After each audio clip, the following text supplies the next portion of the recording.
भैया ना करीशा भैया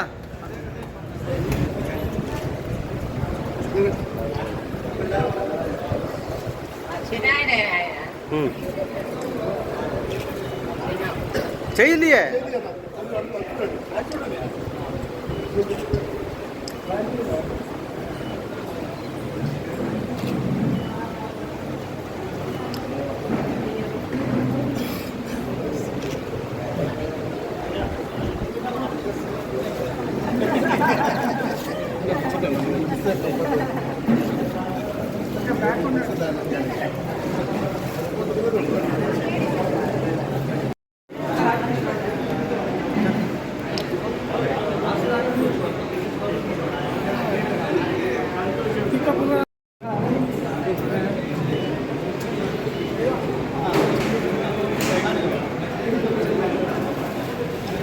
ओके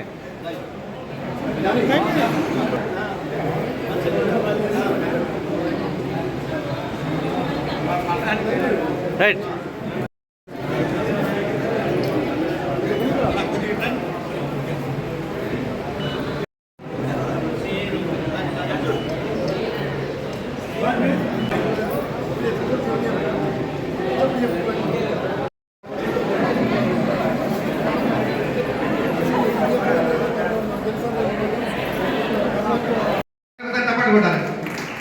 సంస్థలో వివిధ హోదాలో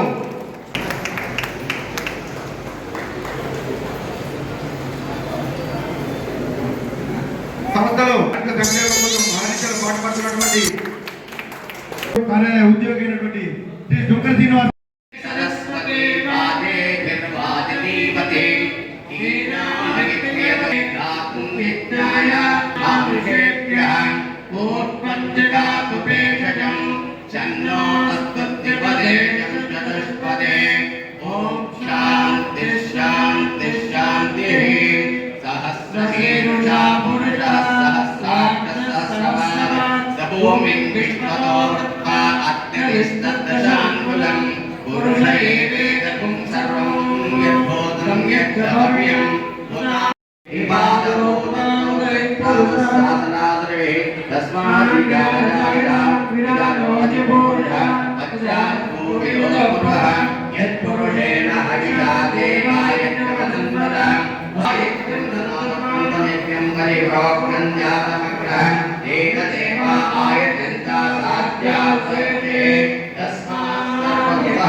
అదేవిధంగా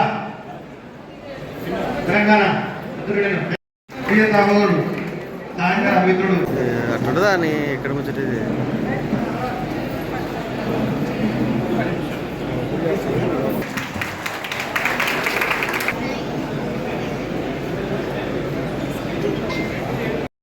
వీరమణ రహమాన అధ్యక్షులు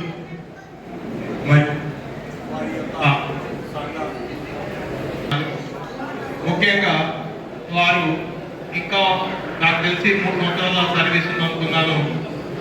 సర్వీస్ ఉన్నప్పటికీ కూడా ముందుగానే ఉద్యోగ విరమణ చేసి ఒక నిరుద్యోగికి అవకాశం కల్పిస్తున్నందుకు వారికి ప్రత్యేకంగా ధన్యవాదాలు తెలియజేస్తా ఉన్నాను.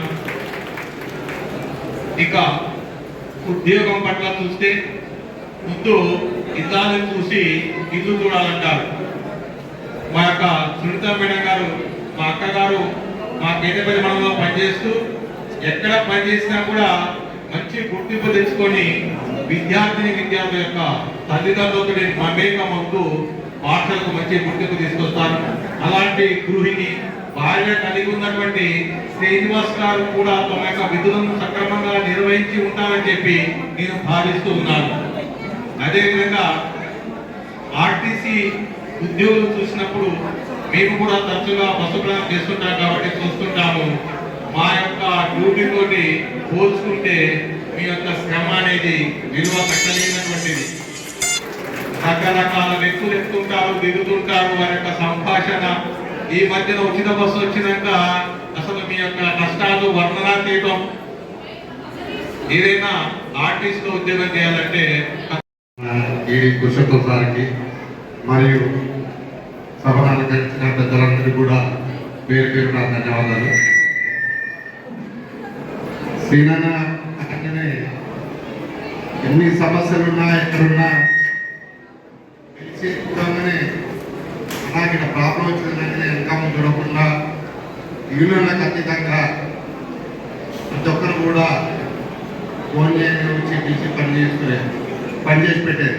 అలాంటి శ్రీనాన్న మనకు డిపార్ట్మెంట్ ద్వారా ఎన్నో పనులు సాధించి పెట్టి పదవి విమానం చేస్తున్నట్టే చాలా బాగా కలుగుతుంది. ఇంకా సర్వీస్ ఉన్నా కూడా ముందు అయిపోతున్నట్టే కొంతమంది వర్కర్లు కూడా ఉద్యోగం 2011లో సూర్యాపేట ఇంకో డ్రైవర్గా వచ్చినప్పుడు కార్తీక మాసం నడిపించే బస్సులు పంచరామాలని, ఈ పంచరామాలకు కూడా మేడం గారు నాకు టికెట్ కావాలి అంటే దాదాపు 4 వారాలు 2 బస్సుల జనాన్ని టీచర్ అందరూ మాట్లాడి నాకు అనిపించాయి. అలాంటివి కూడా యాత్రలు మన ఆర్టీసీ బస్సులకు మన వైజాగ్ టూరు ఇంకెక్కడ టూర్లు పోవాలన్నా ఇచ్చి నాకు పేరు వచ్చేటట్టుగా చేసారు. వారు కూడా ఆర్టీసీ కూడా సేవలు అందించారని మనస్ఫూర్తిగా వాళ్ళందరినీ కూడా అభినందిస్తూ వాళ్ళు కూడా మంచిగా ముందు ఆయుధాలతో సంతోషం ఈ అవకాశం ఇచ్చినందుకు వారికి ధన్యవాదాలు చెప్తున్నాను.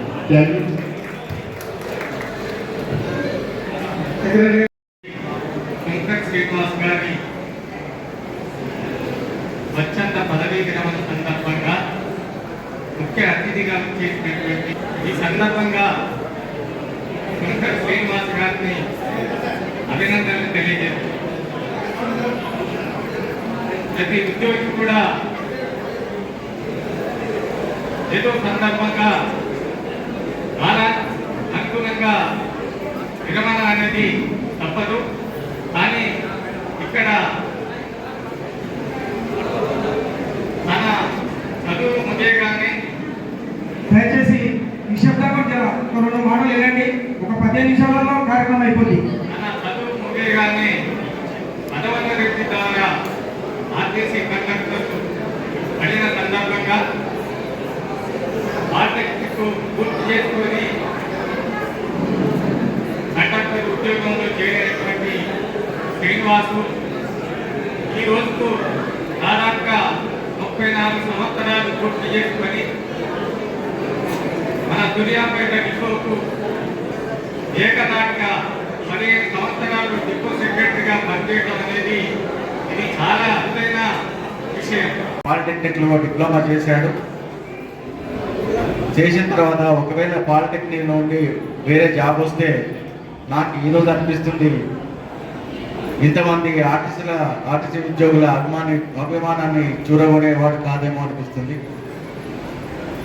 కాకతాళీయంగా అయినా సరే కండక్టర్గా జాయిన్ అయ్యి ఈరోజు ఇంతమంది కార్మికుల దృష్టిని ఆకర్షించి వారికి అన్ని రకాల సేవలు చేసినందుకు ధన్యులను భావిస్తున్నాను. ఇంకా ఒకటి ముఖ్యమైన విషయం చేయదలుచుకున్నాను. ఏంటంటే the only profession I know ఒకటి ఆర్టీసీ ఉద్యోగులైతే, రెండవది బ్యాంక్ ఎంప్లాయీస్. వారికి 8 గంటలు అయితే 8 గంటలు 1 నిమిషం వృధా చేయకుండా పనిచేసినటువంటి ఒక ఆర్టీసీ మాత్రమే. దయచేసి సపోర్ట్ కొట్టని చెప్పినాము. ప్రొఫెషన్ అయినా సరే ఒక 10 నిమిషాలు ఛాయ్ కన్నా పోతారు, లేకుంటే పక్కన వారితో చిట్ చాట్ చేస్తారు. కానీ అటువంటి దానికి ఆస్కారం లేకుండా పనిచేసినటువంటి ఏకైక profession RTC. Number 2 bank employees. అంటే వారికి కూడా కొద్దిగా వెసులుబాటు ఉంది కానీ కూడా లేదు. అలాగే జీవితంలో ప్రతి ఒక్కరికి పదవి విరమణ అనేది తప్పదు. కాకపోతే ఆరోగ్య రీత్యా మా తమ్ముడు ఇంకా 6 సంవత్సరాలు సర్వీస్ ఉండగానే రిటైర్ అవుతున్నాను. ఎందుకంటే నాకన్నా 5 సంవత్సరాలు చిన్నవాడు మా తమ్ముడు. నాకు ఇంకా 2 ఇయర్స్ ఉంది. కృతజ్ఞతలు. అదేవిధంగా సిరణ గారికి శుభాకాంక్షలు తెలియజేస్తాం. మిత్రులారా, ఇది సన్మాన సభ లెక్క లేదు, ఇది ఒక పెద్ద బహిరంగ సభ లెక్క కనబడతా ఉన్నది.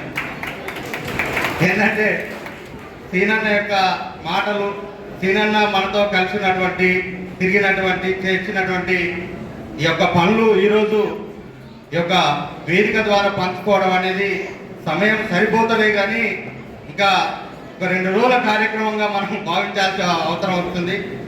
నేను 2009లో సూర్యాపేటలో ఆర్టీసీ కండక్టర్గా వచ్చిన. రాగానే సీనన్న నాకు మొదటనే ఎన్ఎంఈ సభ్యత్వం తర్వాత నేను సిఐటి బ్యాక్గ్రౌండ్ నుంచి వచ్చిన తర్వాత తెలుసుకొని వాళ్ళ సిఐటి మెంబర్గా అయినా. కానీ సీనన్న నా వెంటబడి కూడా ఎన్ఎంఈ సభ్యత్వం తీసుకోవాలని చెప్పేసి ఒక 2-3 సంవత్సరాల పాటు ఎంటపడ్డాడు. కానీ ఇప్పటికి కూడా అన్నకు దొరకలేకపోయినా. అంటే అన్న అనుకుంటే ఏదైనా చేయగలిగేటువంటి శక్తి, సామర్థ్యం ఉన్నటువంటి వ్యక్తి. అంటే ఒక సంఘాన్ని ఎట్లా డెవలప్ చేయాలి, కార్మికులతో ఎట్లా వాళ్ళ సమస్యల పట్ల ఎట్లా నిలబడాలి, వాళ్ళ సమస్యలను ఎలా పరిష్కరించాలి, అన్ని రకాలు కూడా ఉన్నటువంటి వ్యక్తి. కాబట్టి ఇవాళ డిఎంసీ అనే ఒక పేరు రావడం అనేది గొప్ప అనుభూతి, గొప్ప చరిత్ర. పదవి విరమణ ఎందుకు నాకు ఆ పదం నచ్చలేదు. నేను చదువుకుంటప్పుడు అన్న కండక్టర్ చేసేవాడు, బస్ పాస్ ఉంటుండే. అప్పుడు ఎట్లుండో ఇప్పుడు అట్లే ఉన్నాడు, కాకపోతే కొంచెం లావేయడము. సో ఆ ఎనర్జీ ఆయన ప్రజాక్షేత్రంలో ఎంత ఖచ్చితంగా పనిచేసిండో అదే ఎనర్జీ ఆయనకు వచ్చి ఉండొచ్చు. ఆ ఎనర్జీ ఇక్కడితో సమాప్తం కావద్దు. ఎందుకంటే పదవి విరమణ అనేది ఉద్యోగానికే కానీ అతని సర్వీస్ కాదు. ఒక పరిధి, ఆర్టీసీలోని ఒక పరిధి ఉందేమో కానీ ఆ పరిధికి మించి ప్రజాక్షేత్రంలో సేవ చేసే అవకాశం దేవుడు ఈ క్షణం నుంచి వారికి ప్రసాదించాలని మనస్ఫూర్తిగా కోరుకుంటా ఉన్నాను. రానున్న రోజుల్లో వారి సేవలు ఒక ఆర్టీసీకే కాదు, ఎంతో మంది ప్రజలకు వారి తెలివి ఇవ్వండి, వాళ్ళ శక్తి సామర్థ్యాన్ని, వాళ్ళ ఆలోచన విధానం వచ్చండి, ఏదైనా కూడా భవిష్యత్ తరాలకు మార్గదర్శకంగా ఉండాలని వారికి 100కు 100% వారి మిస్సెస్ సునీత గారు సహకరిస్తారు. ఎందుకంటే వారు కూడా సేవా జీవితం ఉన్నారు. వారి ఇద్దరి సేవ సమాజానికి ఉపయోగపడిన మనస్ఫూర్తిగా కోరుకుంటూ నాకు ఈ అవకాశం ఇచ్చినందుకు మీ అందరికీ కృతజ్ఞతలు చేసుకుంటున్నాను. Thank you so much. విరమణ పొందినటువంటి శ్రీనివాస్ గురించి మనం మాట్లాడాలంటే ప్రత్యేకంగా ఈ యొక్క జన సమూహం చూసినాక ఆయన గురించి ప్రత్యేకంగా చెప్పాల్సినటువంటి అవసరం అయితే ఏమీ లేదు. ఇట్లాంటి రిటైర్మెంట్ ఫంక్షన్ నాకు తెలిసి ఎప్పుడు ఎక్కడా జరగలేదు.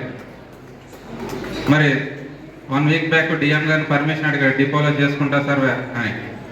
ఆ డిపో ఈ యొక్క కార్యక్రమానికి సరిపోయేది కాదేమో, డిసప్పాయింట్ అవ్వాల్సి వచ్చేదేమో ఈ యొక్క జనసాంద్రం చూసి. ఏదేమైనా మంచి వాతావరణంలో ఆయన ఈరోజు ముఖ్యంగా ఈడీ గారి యొక్క అధ్యక్షతన ఈ యొక్క కార్యక్రమం చేసుకోవడం. అట్లనే మరి నేను గతంలో కూడా డిపో మేనేజర్ సూర్యాపేటగా ఒక 1 ఇయర్ పాటు చేసిన సమయంలో మరి ఆయన జూనియర్ అసిస్టెంట్గా ఆ డిపోలో వారు పనిచేయడం. మరి సుమారు ఎక్కువ కాలం ఆయన సిక్లో లీవ్లో ఉండడమే, అతి కొద్ది కాలమే ఆయనతో పాటు కలిసి పనిచేయడం. ఇందాక మిగతా సోదరులు చెప్పినట్టు ఆయన ముఖ్యంగా యూనియన్ యాక్టివిటీస్లో చాలా ఉత్సాహంగా పనిచేయడం అనేది జరిగింది. మరి నేను చేసినటువంటి సమయంలో, ప్రస్తుత సమయంలో అంతా కూడా వెల్ఫేర్ కమిటీ మెంబర్ బోర్డు నడుస్తూ ఉంది. కాబట్టి యూనియన్ మా గౌరవనీయులు పెద్దలు మాకు మరి ఎన్నో విషయాల్లో మంచి చెడ్డలను చెప్పి నడిపించి తెలంగాణ ఉద్యమంలో కూడా మా వెనుక వెన్నంటే ఉండి అన్ని సలహాలు ఇచ్చి ఆర్టీసీ బైఫర్గేషన్లో ఆస్తులు పాస్తుల పక్కకాల్లో ఎలా ఉండాలని చెప్పి మాకు నిర్దేశించినటువంటి గౌరవనీయులు పెద్దలు మన సీనియర్ ఎగ్జిక్యూటివ్ డైరెక్టర్ హైదరాబాద్ గారు పురుషోత్తం గారు, వారి సతీమణి, వేదిక మీద ఉన్నటువంటి మరి గొప్ప వ్యక్తి, ఒక సేవ చేయాలనే తత్వంతో చెప్పాను. వేరే ఉద్యోగాలు వచ్చి కండక్టర్గానే నేను రావాలని చెప్పొచ్చి ఎన్ని పదవులు వచ్చిన అవసరం లేదని చెప్పి ఇవాళ కండక్టర్ నుంచి సీనియర్ అసిస్టెంట్ వరకు ఆయన 34 సంవత్సరాలు ఎవరిని బాధ పెట్టకుండా సంస్థకి, మాతృ సంస్థకి అంకితం చేస్తూ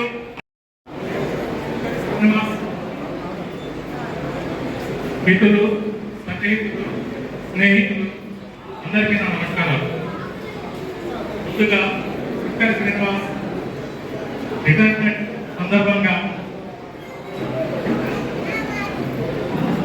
ఇక్కడ వచ్చిన చక్కగా ఆయన గురించి మాట్లాడిన వ్యక్తులందరూ కూడా నేను అభినందనలు తెలియజేస్తున్నాను. ముందుగా శంకర్ ఆ ఫ్యామిలీకి రిటైర్మెంట్ అభినందనలు తెలియజేస్తా ఉన్నాను.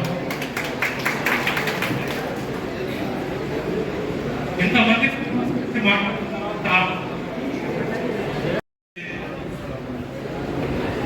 కానీ మాట్లాడాల్సిన అవసరం అయితే ఉంది.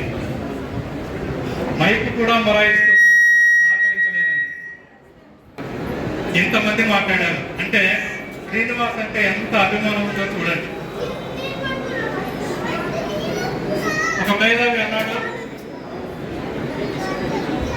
పాలించేవాడు నాదు, సరిపోతుంది. రైట్, చాలు. వాడు రాజు కానీ మార్గం చూపేవాడు నాయకుడు. రాజు కంటే గొప్పవాడు నాయకుడు అని చెప్పేసి ఒక మేధావి అన్నాడు. కావడానికి వంశపారంపర్యంగా రాచరికం వస్తుంది, కానీ ఒక నాయకుడు కావాలంటే అనేకమైన గొప్ప లక్షణాలు ఉండాలి. ముఖ్యంగా తన సహచరులతో మమేకమై పనిచేసే కెపాసిటీ ఉండాలి, కమ్యూనికేషన్ స్కిల్స్ ఉండాలి,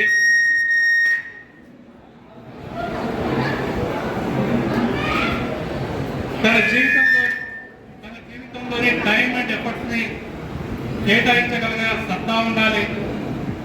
ఒక అవసరం వస్తే కొంత సాక్రిఫైస్ కూడా చేయగలగాలి. వాళ్ళే నాయకులు అవుతారు. అలాంటి నాయకులు డయాస్ మీద చాలా మంది ఉన్నారు. అయితే అందరిలోకి ఎక్కువ మార్కులు శ్రీనివాస్ పడతాయి. ఎందుకంటే ఈ అన్ని లక్షణాలు మన శంకర్ శ్రీనివాసలో ఉన్నాయి కాబట్టి నిజంగా ఆయన జీవితం ధన్యం. ఎన్ని లక్షణాలతో ఒక నాయకుడు సూర్యాపేటలోనే ఉండిపోయాడు. ఎందుకంటే ఆయనకి డిఎం శ్రీనివాస్ అని చెప్పేసి టైటిల్ ఇవ్వడం వల్ల. నేను ఒకసారి అడిగాను శ్రీనివాస్ని, ఏంట్రా నీకు డిఎం శ్రీనివాస్ అని పేరు ఎప్పుడు వచ్చింది? పాత రోజుల్లో యూనియన్స్ చాలా స్ట్రాంగ్ గా ఉండేవి. యూనియన్ తలుచుకుంటే అంత స్ట్రాంగ్ ఉన్న దేశం కూడా మేము చూసాను. నేను ఆ రోజుల్లో శ్రీనివాస్ ఏం చేసేవాడు అంటే డిఎం దగ్గరికి వెళ్ళి కూర్చునేవాడు. చెప్పాడు అతను నాకు ఒక రోజున కూర్చొని, సార్ నేను ఇక్కడ మీ ఎదురుగా నేను ఒక్కటే కూర్చోవాలన్నా, పేరు దగ్గర 100 మంది కూర్చోవాలన్నా, ఏది మంచిది అనుకుంటున్నారు మీరు? అంటే నువ్వు ఒక్కడు కూర్చోవడం బెటర్. నేను ఒక్కటే కూర్చోవాలంటే మీరు ఆ కేసు ఇచ్చేసేయాలి. ఆ డిపోస్పేట్ కేసు లిఫ్టింగ్, ఆ సస్పెన్షన్ లిఫ్టింగ్, ఇవన్నీ కూడా ఆ విధంగా చేసేసేవాడు. అయితే చాలా మంది ఒకటి ఏంటంటే మేనేజ్మెంట్ని బ్లాక్ మెయిల్ చేస్తూనే ఉంటాడు. రెండో వైపున ఎంప్లాయీస్ ని కండక్ట్ చేస్తాడు. రెండు వైపులా ఉంది ఈయన దగ్గర. అండ్ ఎంప్లాయీస్ కోసమే కాకుండా కార్పొరేషన్ కోసం కూడా పోరాడేవాడు. నేను చూశాను ఫస్ట్ టైం నేను ఇక్కడికి వచ్చినప్పుడు. డివిఎంగా నేను జాబ్ తీసుకున్న తర్వాత వచ్చి కలిశాడు. వచ్చి కలవడమే 20-25 మంది వచ్చి కలిశాడు. సో అప్పుడే తెలిసింది ఏంటంటే ఇతను చాలా పవర్ఫుల్ వ్యక్తి, ఈ కెన్ ఇన్ఫ్లుయెన్స్ పీపుల్ అని చెప్పి. సో అప్పటి నుంచి నేను చూస్తా ఉన్నాను శ్రీనివాస్ని. చాలా సాక్రిఫైస్ చేశాడు తన జీవితాన్ని ఆర్టీసీ ఎంప్లాయీస్ కోసం. నిజంగా అతను ధన్యజీవి అని నేను చెప్పొచ్చు. ఎందుకంటే ఇంత సాక్రిఫైస్ యూనియన్ నాయకులలో నేను ఎక్కడ చూడలేదు. యూనియన్ నాయకులు రెండు రకాలుగా ఉంటారు. ఒకటి ఏంటంటే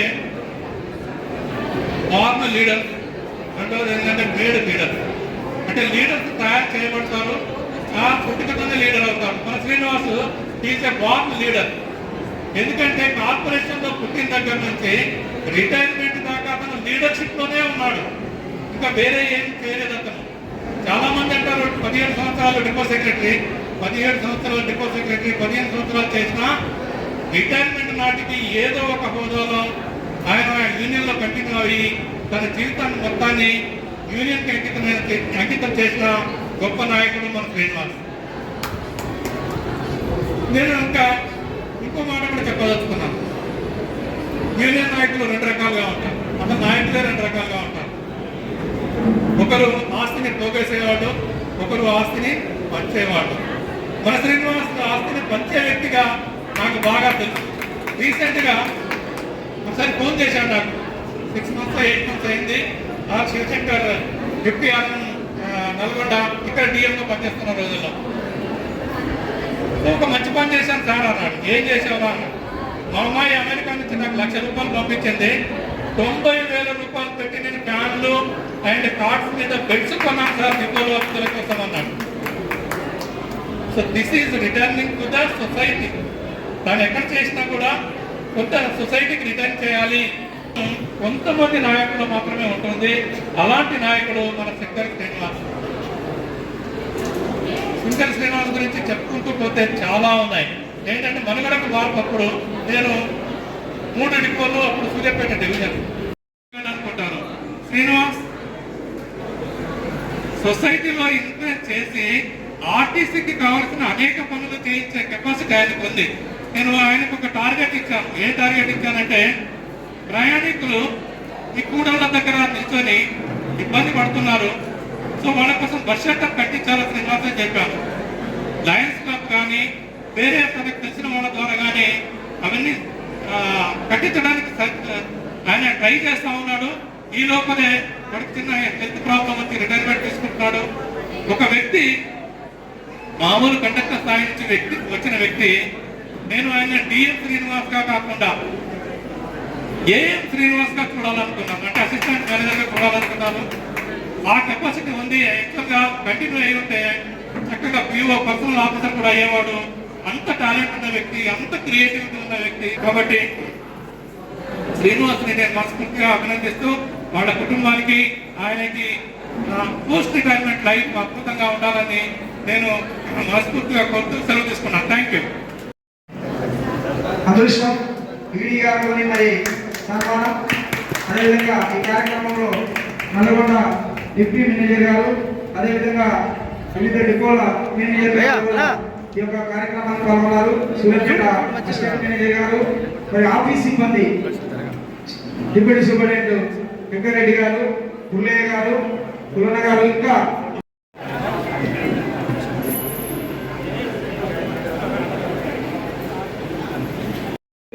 ఛాన్స్ ఇవ్వండి దయచేసి. కుటుంబ సభ్యులు, వారి సోదరులు, మరి వాళ్ళ అన్నదమ్ములు, అక్క చెల్లెలు ఇక్కడ సందర్భంగా తెలంగాణ రాష్ట్ర రోడ్డు రవాణా గారికి ఉద్యోగ విరమణ సన్మాన పత్రం తేదీ 16/6/2024 ఆదివారం IAF function hall Anjanapuri colony Suryapet. సహృదయత, సౌజన్యత, సేవాభావం,